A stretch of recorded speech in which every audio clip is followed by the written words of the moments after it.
My name is Helena, I'm 58 years old, and throughout my entire life, I've considered myself a woman of strength, one of those who doesn't bow down to anyone. I raised my son alone after my husband passed away when Raphael was only 7 years old. It was decades of struggle, of waking up before sunrise to work as a seamstress, of staying up all night finishing orders to ensure my son had a decent education, clean clothes, and food on the table. It was never easy, but I had immense pride in every achievement. Raphael grew up, graduated in engineering, got an excellent job at a multinational company, and at 32, he met Isabella. At first, I confess I was happy. My son was radiant, in love, and I, as a mother, only wanted to see him happy. Isabella was beautiful, well-dressed, came from a family with much better financial conditions than ours, and this, in my naivety, made me think she would be good company for my Raphael. But life has those cruel ironies that we only understand when we're in the middle of the hurricane. The wedding happened in grand style, at a party where I couldn't even afford to pay for appropriate clothing, but I went with the best I had, proud to see my son moving up in life. In the first months, everything seemed perfect. Raphael called me every week, visited when he could, and Isabella, although distant, maintained appearances of kindness. But then came the news of the pregnancy, and with it, everything changed. When Isabella got pregnant, Raphael called me excited, saying they wanted me to move closer to them, to help with the baby that was coming. My heart leaped with joy. Finally, I would have the chance to be close to my son again, to participate in his life more actively, to know my grandson from the first days. I sold my humble little house, the one I had conquered with so much sweat, and moved to the city where they lived, to a small apartment that Raphael rented for me, about 15 minutes from their house. Raphael and Isabella's house was everything I imagined my son deserved to have one day. It was spacious, modern, with 3 floors, a pool, a well-kept garden, designer furniture, and a kitchen that looked like it came out of a decoration magazine. Isabella made it clear in every detail that this was the result of her family's money, not Raphael's salary. She came from a family of business people, had a generous allowance from her parents even after getting married, and made a point of emphasizing, whenever she could, that she was the one who sustained the standard of living they had. Raphael never contested it, and I, at first, thought it was just her way, perhaps a bit spoiled, but without malice. When Arthur was born, I was there at the hospital, anxious, emotional, with tears in my eyes as I held my grandson for the first time. That little being, small, fragile, who carried my son's blood, was the continuation of our story, and I swore to myself that I would do everything for him. Isabella had a complicated birth, spent a few days recovering, and that's when the requests began. At first, they were simple things, understandable. Raphael needed to work, Isabella was weak, so I went to their house to help with the baby. I bathed Arthur, changed diapers, rocked him to sleep, prepared bottles.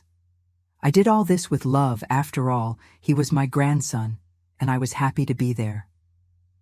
But gradually, subtly, the requests began to increase. Isabella asked me to wash the baby's clothes, then to iron them, then to organize his room. Then came requests to prepare lunch, since I was there anyway. Then to clean the kitchen. Then to tidy up the living room. And so, week after week, month after month, I became the unpaid servant of my daughter-in-law's house. What hurt the most wasn't the tasks themselves, but the way Isabella treated me. She never asked, she ordered. She never thanked, she only pointed out what was wrong. If I prepared lunch, she complained about the seasoning. If I folded the clothes, she redid them her way. If I picked up Arthur when he cried, she reprimanded me, saying I was spoiling the baby too much. I began to realize that, for her, I wasn't the mother-in-law, I wasn't the grandmother of her son. I was just a convenient employee who worked for free. And the worst of all is that Raphael didn't see any of this, or pretended not to see.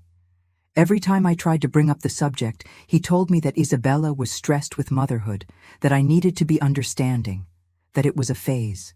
He asked me to be patient, not to create conflict, to think about Arthur's well-being.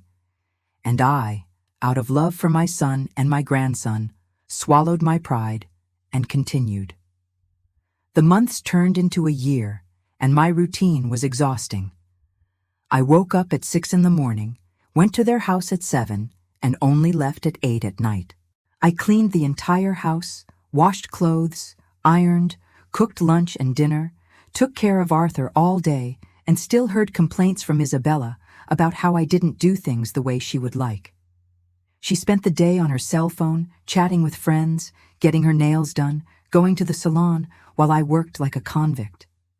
When Raphael came home from work, the house was impeccable, the food ready, Arthur bathed and fed, and Isabella received all the credit. He praised his wife for being such a dedicated mother, for managing to take such good care of the house and their son, and she smiled, accepting the compliments as if they were deserved. I stood there, invisible, like a ghost that only served to execute tasks. If you're following this story so far, you've probably felt this pain of being undervalued by those who should love you. And I want you to leave in the comments if you've been through something similar. Because knowing we're not alone in this journey makes all the difference. And if you're enjoying this story, don't forget to leave your like and subscribe to the channel, because what's coming next will surprise you even more. The last straw came on a Sunday, my birthday. I didn't expect a party, I didn't expect an expensive gift, but I expected at least some recognition, a hug, a happy birthday, Mom, from my son. I arrived at their house as always, at 7 in the morning, because Isabella had sent me a message the day before saying she needed me to arrive early because they would have an important lunch. When I entered, the house was a mess. Isabella was doing her hair in the bedroom, Raphael was still sleeping, and Arthur was in the crib crying. I picked up my grandson, calmed him down, gave him breakfast, and then Isabella came down the stairs all dressed up and handed me a list. A shopping list, a task list, things I needed to do before lunch. She told me, with that cold and imperative tone I already knew well, that her parents would come for lunch and that the house needed to be perfect. That I should prepare a turkey, a special farofa, a sophisticated salad, dessert, and that the house should be impeccable. All of this by noon. It was 8 in the morning. I had 4 hours to transform that house into a magazine scene and prepare a restaurant-worthy banquet. I took a deep breath, held back tears, and began. I cleaned the house from top to bottom. I mopped all the rooms, cleaned the bathrooms, organized the living room, arranged the flower arrangements that Isabella had bought and left lying at the entrance. Meanwhile, I went to the kitchen and started preparing lunch. Seasoning the turkey, making the farofa, cutting vegetables for the salad, preparing dessert. My hands trembled with exhaustion, my back ached, but I continued, because deep down, I still had hope that, at the end of the day, my son would remember it was my birthday and give me a hug, a kiss, some demonstration that I still mattered. Isabella's parents arrived at noon sharp, and the house was perfect. The table was set with the expensive china that Isabella kept for special occasions. The food was ready, fragrant, well presented, and I was exhausted. Isabella greeted me at the door with a fake smile and told me to put the food on the table and then retire to the kitchen, because her family didn't like too much movement during meals.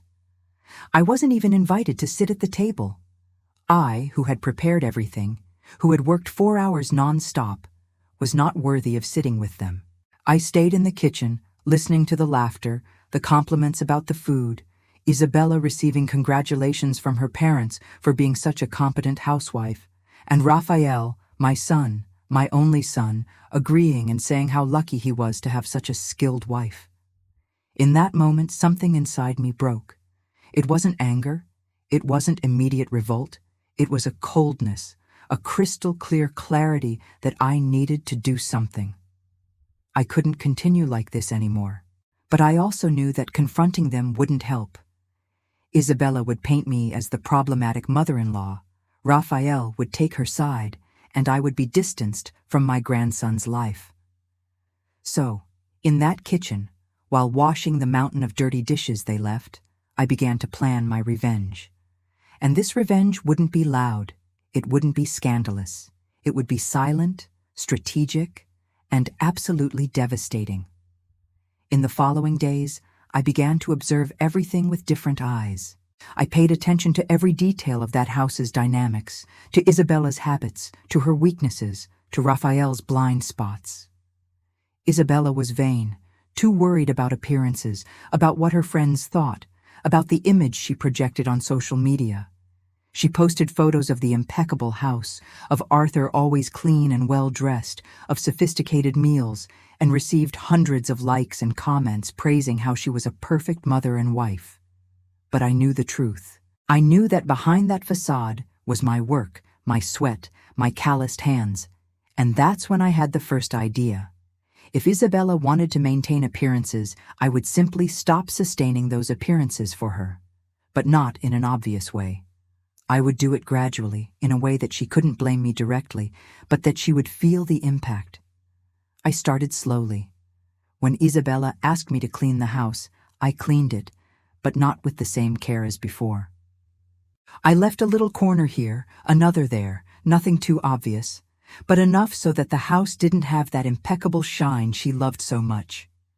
When she complained, I apologized and said I was getting old, that my eyesight wasn't the same anymore, and she, full of arrogance, just rolled her eyes and redid it. When she asked me to cook, I prepared the food, but started to forget some seasonings, or put too much salt, or left something a bit more cooked than it should be. Nothing that was inedible, but enough so that it wasn't perfect. Isabella began to have to redo things, to have to go into the kitchen and correct things, and this irritated her deeply because it cut into the precious time she spent on social media. But the best of all is that she couldn't complain much because, after all, I was doing what she asked, I was there, and dismissing the free labor would be a problem for her. After a few weeks implementing these small sabotages, Isabella began to get visibly stressed. Friends came to visit her, and the house wasn't perfect like before. She had to rush to fix things at the last minute, she got nervous, and that image of a calm and successful wife and mother began to crack. But I didn't stop there. I started phase 2 of my plan, which involved Raphael. My son was a workaholic, lived focused on his career, and blindly trusted Isabella to take care of the house and Arthur. He had no idea how much work it took to keep that house running, much less that it was me who did everything. So I began to plant little seeds of doubt in his head. Nothing direct, nothing aggressive, just loose, innocent comments. When Raphael arrived and praised the food, I would say, in front of Isabella, "Oh, son, I made it. Isabella was busy today." When he praised the clean house, I would comment, "Yes, I spent all day here cleaning. Your wife had a full day." At first, Raphael didn't pay much attention, but I was persistent. Every time he praised something, I, subtly, revealed that it was me who did it. And Isabella, too proud to admit she depended on me, couldn't defend herself without sounding arrogant or dishonest. Meanwhile, I began to gradually reduce my availability. I started arriving later, leaving earlier, always with plausible excuses. I said I had a doctor's appointment, that I needed to resolve things in my apartment, that I had commitments. Isabella was desperate because suddenly she had to actually take care of the house and Arthur alone. And guess what? She didn't know how. She didn't know how to wash clothes properly, didn't know how to cook beyond the basics, didn't know how to organize the house efficiently. The routine that I kept running like a Swiss watch began to fall apart, and Raphael began to notice. He would come home, and the sink was full of dishes. Arthur was crying because his diaper hadn't been changed on time. Dinner was reheated instant noodles. And Isabella, stressed, vented to him, complained that she was overloaded, that she couldn't handle everything. And that's when Raphael finally asked the question I had been waiting for months. "But where's my mother? Isn't she coming to help you anymore?" Isabella, cornered, tried to deflect, but Raphael insisted. He wanted to know why the house was so disorganized, why the routine had changed so much. And that's when I, with the greatest innocence in the world, said I was just trying to give Isabella more space to take care of her own house and her own son, that I thought she would like to have more autonomy, that I didn't want to be invasive. Raphael was confused, and Isabella, for the first time, didn't know what to say. She couldn't admit she depended on me without losing her pose as the perfect housewife. But she also couldn't deny it, because the reality was there, wide open, for Raphael to see. The house was a mess, she was stressed, and Arthur was being neglected due to lack of organization.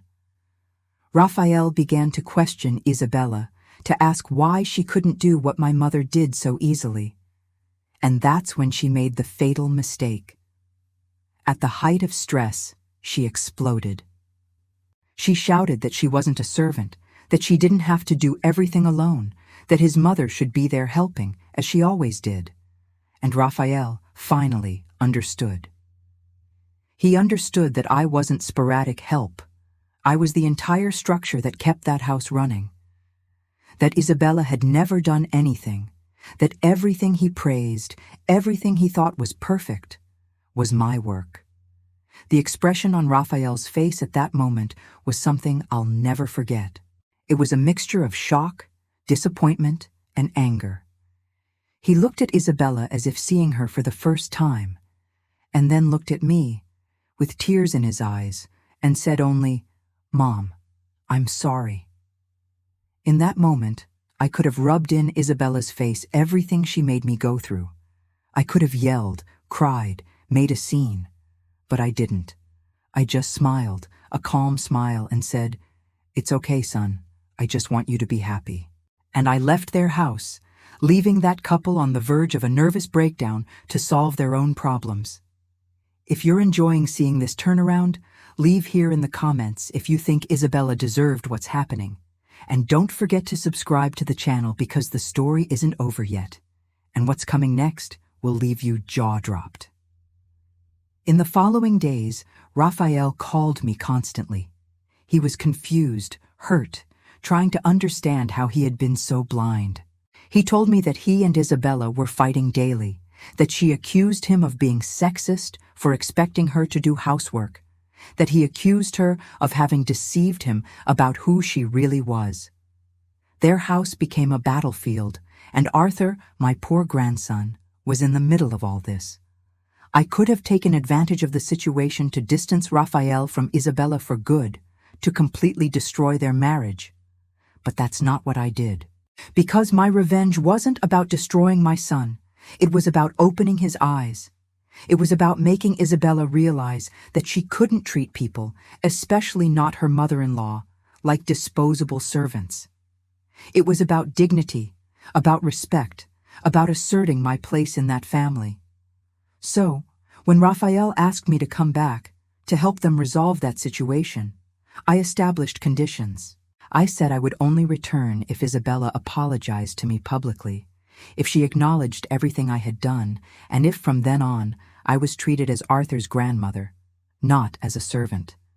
And more, that they would hire a real cleaning lady to take care of the house, and that my role would only be as grandmother, to be with my grandson, to enjoy him, without cleaning or cooking obligations.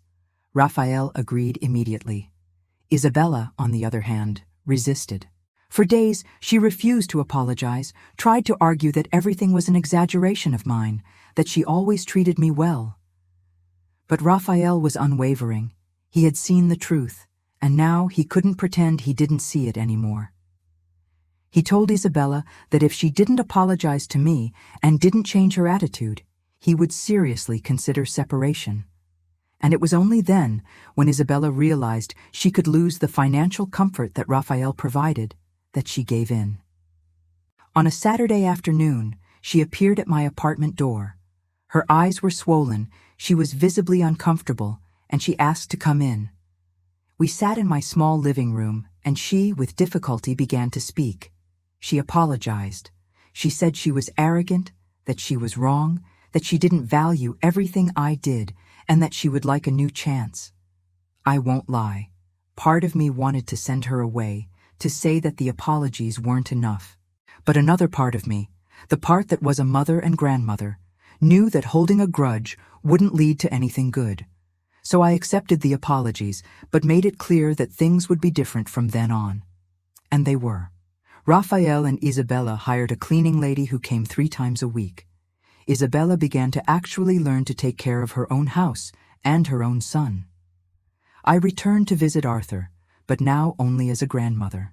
I arrived when I wanted, played with him, told stories, showed affection, and left when I wanted. I no longer had the obligation to clean, cook, or serve anyone. Raphael began to value my work more, called me to thank me for everything I had done during that hellish year, and our relationship, which had worn out, began to rebuild itself.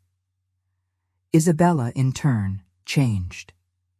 Not overnight, and not completely, but she changed.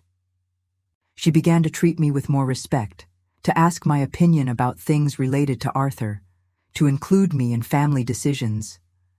I think for the first time she understood that family isn't about hierarchy. It's not about who has more money or more status. It's about mutual respect, about recognizing each person's value. But the real ending of this story isn't just about Isabella having apologized or about Raphael having opened his eyes. The real ending is about me having recovered my dignity. For an entire year I nullified myself, diminished myself, accepted being treated as less than I was, all out of love for my son and my grandson. And although love is important, it should never, never cost our own dignity. I learned that helping someone doesn't mean becoming anyone's doormat. I learned that true love, from a son, from a daughter-in-law, from anyone, comes accompanied by respect. And I learned that sometimes the best revenge isn't the one that makes noise. It's not the one that destroys. It's the one that silently dismantles unjust structures and reveals the truth. Today, when I go visit Arthur, when I sit on the sofa in Raphael and Isabella's house and have coffee without needing to be the one who prepares it myself, when I hear my son say, "Thank you, Mom, for everything," I know it was worth it. It was worth having had patience, having planned, having been strategic instead of impulsive. Because today I'm not just Raphael's mother or Arthur's grandmother, I'm Helena, a woman who stood up for herself, who fought for her own dignity, and who taught, even if the hard way, that no one has the right to treat us as less than we deserve. A few months later, something I didn't expect happened. Isabella got pregnant again. And when she told me the news, she made sure to tell me that this time would be different, that she wanted me to be the present grandmother, but without the obligations, without the abuse. She said she learned a lot in those difficult months, that she realized how selfish she had been, and that she wanted to build a real relationship with me.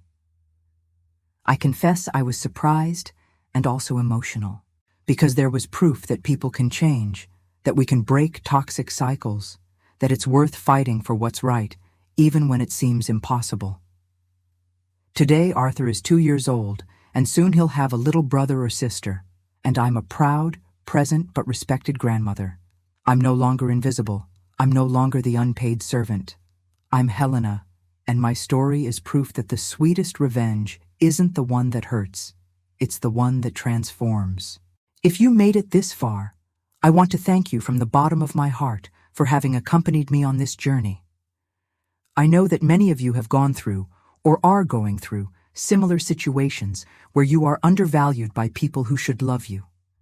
And I want to tell you, don't accept being treated as less. Don't accept them stepping on your dignity. But also know how to choose your battles.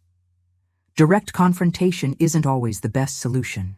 Sometimes wisdom is in being strategic, in planting seeds that will germinate at the right time, in having patience and confidence that the truth, eventually, comes to light.